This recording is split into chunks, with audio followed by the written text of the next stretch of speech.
Click FAQ.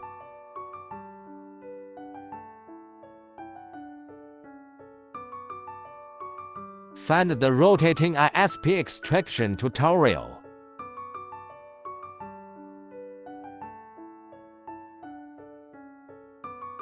This is the API schema extraction method.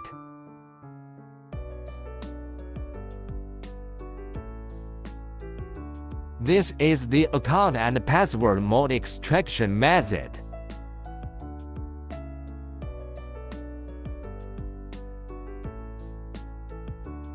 Here are the detailed instructions for extracting the proxy.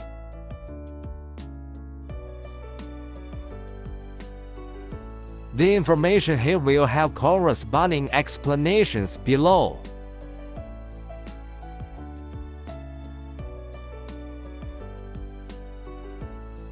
There are 6 components.